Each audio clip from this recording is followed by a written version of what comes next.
Well, I'm going to give it a shot again. I got some, I don't know what I did with the container. I think I put it in the trash. Velveeta, the queso, the white kind. I'm going to try to make cherry queso once again. But I'm going to put this Velveeta in the crock pot. I'm going to add a little bit of milk and, you know, get it to melt down. And then once I cook the chorizo, I got the beef chorizo in the pot, cooking it. And then I'm going to add it into that white cheese and see how it goes. Let's see. This is the, let me find it. Here it is. Way back here. This is what I got. Let's hope it works. It looks good, doesn't it? But we'll see. We shall see. Normally I don't do this, but I'm going to take this. I did use this, my Ninja, to chop up my onion.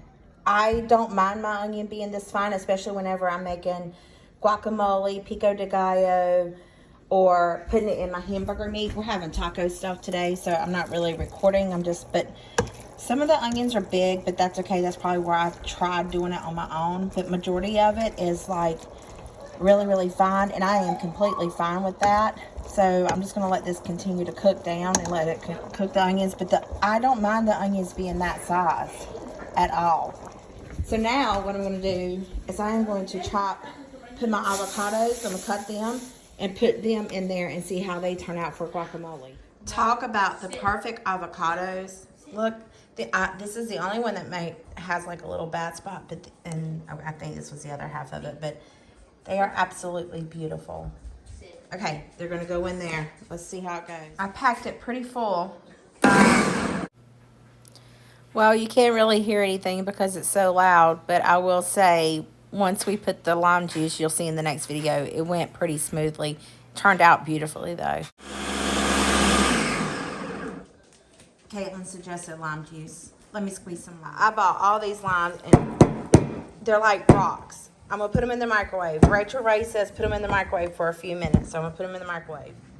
I put them in the microwave for an entire minute, and child of mercy, they are still hard as the dickens. It's like, my land. What in the world? All right, we can cut them and see what. All right, Caitlin's cutting it. Let's see what happens to it. Are they? All right, let's see if we can't squirt it into there.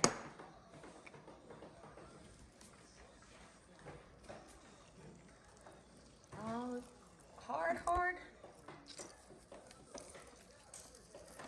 Ooh, shot out the side there, sister. Oh, well, squeeze. Want me to squeeze? Yeah.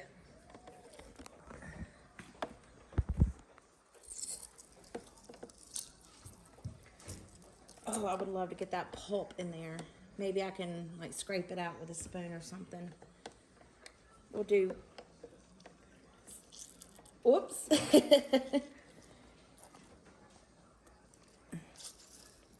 It smells really, really good.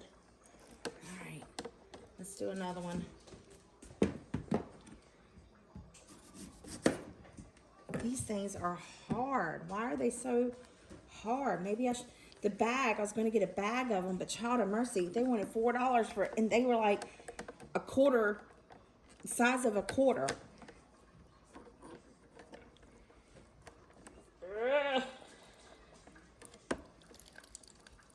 You couldn't write much, right? Don't you think?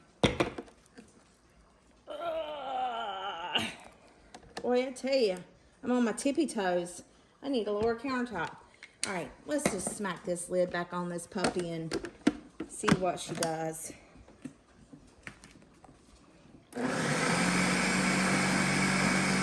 Ah, yeah, baby. Work it. Come on, you can do it. Put a little blend to it.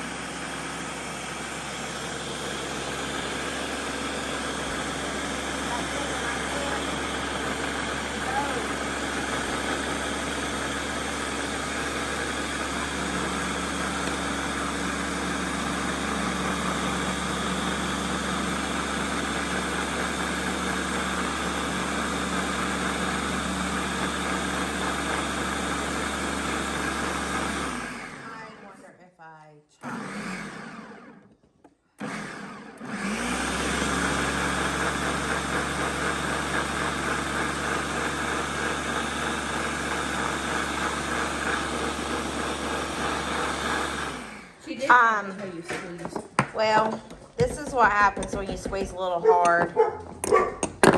Yep. It's all broke. Now we're going to use the lemon. That's clearly how hard those limes are. So now we're going to go to this one. We'll see what happens. The last of it is in there. I even zested some lime to go on top of it. And we got two more of these hard bricks to cut. The lemon zester seems to be working pretty good, doesn't it? Mm-hmm. So let's see. Whoops. Hang on.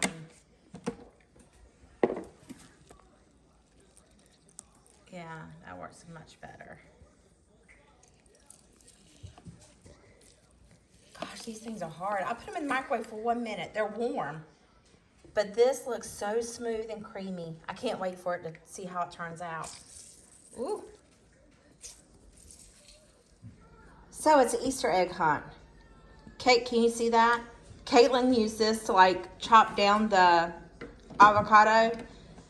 Whoever finds it in their guacamole wins. But I'm going $20 million. Yeah, don't we wish? I got my jalapeno and tomato in here. We're going to see how this works. I left the avocado in there. I didn't de-seed my tomato, but we'll see how this works. Hopefully good. Doesn't that look smooth and creamy? Oh, I just want to put that on a sandwich. Oh, or like a bacon, lettuce, and tomato sandwich with egg and smear that all over it. Yummy. And then she's going to work on the onion. Wow, I'm pureeing this. This is the result. I hope that big piece of cake is okay, but it's going to be delicious because we're going to eat it. This is how it turned out. So it is really good. Tastes very, very well. So just going to sit it over here. The main attraction. This was not a record day, but I guess it has turned into semi-one. This is like the what do you call it? Queso fundido or whatever, where you put it in the how do you say it? Fondue. Yeah, whatever. But not the fondue fountain. But okay, I'm gonna add some milk because I think it needs something. But gosh, that looks good. I think it needs more Velveeta. I have another block. Let me go see. I'm gonna add a little bit of milk first. I added that much milk. I don't know, maybe a quarter to a third of a cup. Not a lot. I'll let that just want to mix it in and see how it goes. Guys, if you go to a Mexican restaurant, order chorizo queso, and then you'll be like, man, yeah, she was right. It's really good. I know it's very greasy, but my arteries are going to be like, oh, clogging them up. But this looks much better than what I've dealt with before. I didn't drain the grease very well, but as you can see, I stirred, but this was absolutely amazing. So much better than before, so I highly recommend you guys making it. Or if not, just go to your Mexican restaurant and try it. It's worth it. I think it's done. It looks really good. It's nice and thick. It's not too, it's just like perfect consistency. Yeah. Yeah, exactly. Now we got to taste test it.